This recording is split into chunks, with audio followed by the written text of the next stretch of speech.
à tous, j'espère que vous allez bien. Cette semaine, je reviens avec une vidéo un peu différente de d'habitude, puisque comme vous pouvez le voir, j'ai reçu une nouvelle machine à coudre. Il s'agit d'une machine qui m'a été envoyée par la marque Husqvarna Viking et c'est la machine H-Class E20. Dans cette vidéo, je vais donc l'ouvrir avec vous et on va découvrir ses fonctionnalités. Cette machine à coudre, elle est conçue pour être très simple d'utilisation et c'est donc pour ça qu'elle est recommandée pour les débutants en couture. Vous êtes beaucoup à m'envoyer des messages pour savoir quelle machine utiliser et acheter quand on débute en couture. Et donc aujourd'hui, on va pouvoir voir si cette machine pourrait vous correspondre. On est donc sur une machine à coudre qui est mécanique. Et on a quand même, vous pouvez le voir, un large choix de points pour une machine pour débutants. On a bien sûr des points de couture utilitaires, mais aussi beaucoup de points décoratifs. Et ça, je trouve que c'est vraiment un bon point pour une machine qui reste pour les débutants. Quand on ouvre le carton de la machine, bien sûr, on retrouve la machine à coudre. On a aussi la pédale de la machine avec son guide d'utilisation. On a aussi un petit pochon avec tous les accessoires de couture pour la machine. Et très intéressant aussi, on a une housse pour la machine à coudre qui est fournie et qui va être très utile pour éviter la poussière accumulée sur la machine à coudre. Donc là, dans cette partie qu'on va pouvoir ouvrir, on retrouve un rangement pour mettre par exemple les accessoires de couture qui sont dans le sachet. Et là, on a la partie avec le porte-canette dans lequel on peut retrouver déjà une canette vide. Au niveau des accessoires qui sont fournis avec la machine, on a vraiment pas mal de choses. C'est vrai que par rapport aux machines que j'ai pu avoir avant, là on a un plus large choix. On a d'abord donc un pied tout usage qui est directement mis sur la machine. Mais on a aussi un pied à semelle étroite, un pied à pointe bourdon, un pied pour boutonnière, un pied de patchwork, un pied à repriser et à broder, un pied pour rouler invisible. Et on a aussi un tournevis en L, un découvite qui est également muni à l'intérieur d'une brosse. On a aussi plusieurs aiguilles de remplacement pour votre machine, deux canettes qui viennent s'ajouter à celle qui est déjà présente dans la machine, un repère de guidage, des rondelles pour mettre sur votre porte-bobine et bien sûr la canette que j'ai retirée de la machine. Toutes ces informations donc sur le matériel et les accessoires de la machine, ils sont encore une fois expliqués dans le manuel d'utilisation.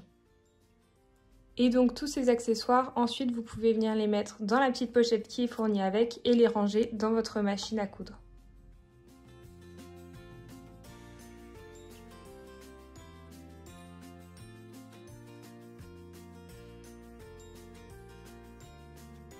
Quand on regarde la machine de plus près, on voit donc qu'on a trois molettes sur le haut avec celle de gauche qui servira à indiquer la tension du fil, celle du milieu qui servira pour la largeur des points et celle de droite pour la longueur des points. Sur le dessous, on a aussi tous les différents points d'affichés, donc vous voyez qu'il y en a pas mal même pour une machine destinée aux débutants. Ça c'est vraiment un bon point. On a aussi notamment une boutonnière qui se fait en une étape et ça a l'air vraiment génial, j'ai vraiment hâte de tester cette fonctionnalité. Les points, ils sont donc indiqués avec des lettres sur le dessous qui sont à retrouver juste ici dans l'indicateur de points. Donc là, vous voyez qu'on est sur le point A, donc qui est le point droit. Et pour changer le point, il vous suffit de tourner la manette qui est sur le côté, donc la manette du bas. Vous pouvez la tourner et donc directement changer de point. La manette du haut, elle servira donc à régler l'aiguille. Sur le bas, vous avez aussi cette petite manette qui servira à faire vos points arrière. Vous pourrez voir aussi que toutes ces fonctionnalités sont expliquées dans le manuel qui est vraiment très bien fait et très clair. Donc dans ce manuel, on retrouve vraiment toutes les propriétés de la machine et son utilisation. Sur la partie arrière de la machine, on a deux porte-bobines donc qui vous serviront si vous voulez faire notamment des points doubles. On a aussi la partie qui servira à passer le fil. Et maintenant, je vais vous montrer comment faire l'enfilage de cette machine. Pour commencer, on peut déjà venir placer les petites protections sur les deux porte-bobines qui sont juste derrière. Et on va tout de suite commencer par remplir une première canette de fil. Je vais utiliser un fil assez coloré pour que vous puissiez bien voir les points. Je vais donc placer mon fil sur le porte-bobine et le passer de la manière suivante. Donc je vais le placer vers moi comme ça, le tourner derrière et le récupérer de l'autre côté. Je vais commencer par enrouler légèrement la canette et ensuite la placer juste ici avant de faire le petit clip. Quand c'est fait, on peut brancher notre machine et l'allumer sur le côté. Quand c'est branché, vous pouvez ensuite allumer votre machine sur le côté et appuyer sur la pédale pour remplir votre canette.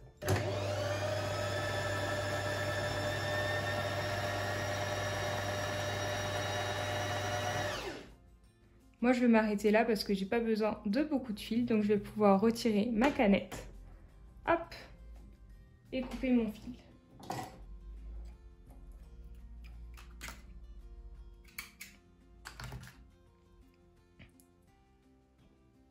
Donc ça, c'est une étape classique de la machine à coudre, elle se fait très bien. On va pouvoir récupérer notre porte-canette et placer notre canette à l'intérieur.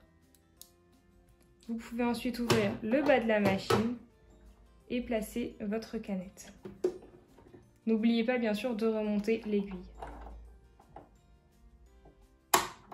On va retirer la petite partie de tissu et passer à l'enfilage du haut de la machine.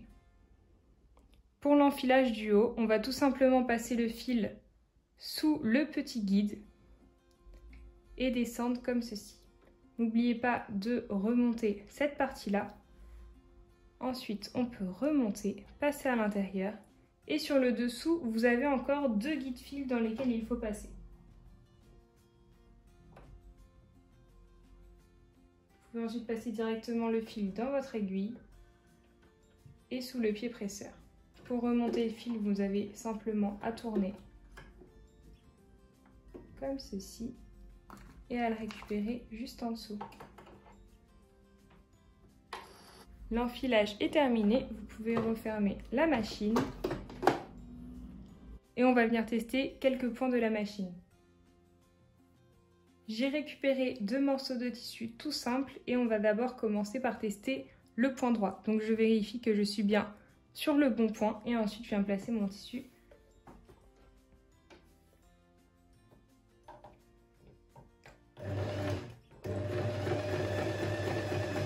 un petit point arrière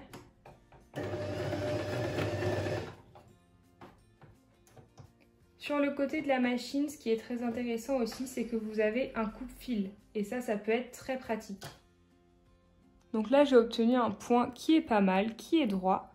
Le point arrière également, et au niveau de la résistance, on est pas mal aussi. Au niveau des réglages, donc j'ai touché à rien, je suis restée sur la longueur de fil en 2, la largeur en 0 et la tension sur 4. Je vais maintenant tester quelques points décoratifs.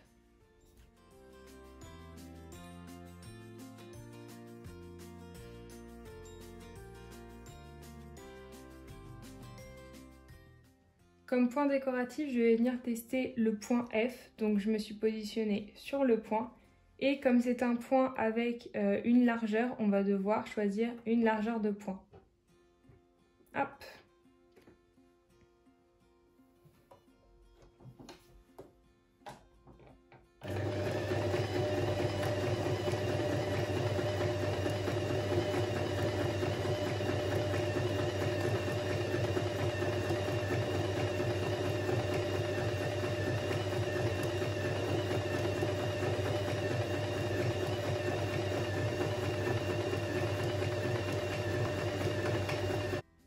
Voilà ce que donne ce point. C'est vraiment un point que j'adore. C'est vrai que sur mon ancienne machine à coudre, j'avais aucun point décoratif et je trouve que c'est vraiment sympa d'en avoir quelques-uns.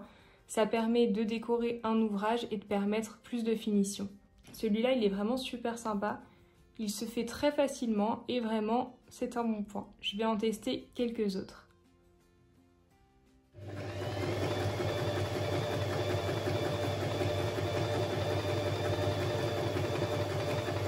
Voilà, donc j'ai testé plusieurs points décoratifs, vous pouvez voir ce que ça donne. Moi je trouve que c'est vraiment super intéressant d'avoir quelques points décoratifs sur une machine à coudre. Et voilà, c'est tout pour la vidéo d'aujourd'hui. J'espère qu'elle vous aura plu. On a pu découvrir ensemble les fonctionnalités principales de cette machine à coudre qui s'adresse aux débutants. Vous pouvez donc avoir un premier aperçu de cette machine et de ses capacités avec les points principaux qu'on a pu tester et les points décoratifs. Vous pouvez retrouver dans la barre de description les liens vers les sites Husqvarna Viking pour avoir plus de précisions sur cette marque et cette machine à coudre. Et n'hésitez pas à me poser des questions en commentaire si vous en avez. Dans les prochaines vidéos, je vous montrerai d'autres fonctionnalités de cette machine puisque c'est cette machine que j'utiliserai maintenant pour mes projets de couture et donc on pourra tester d'autres fonctionnalités.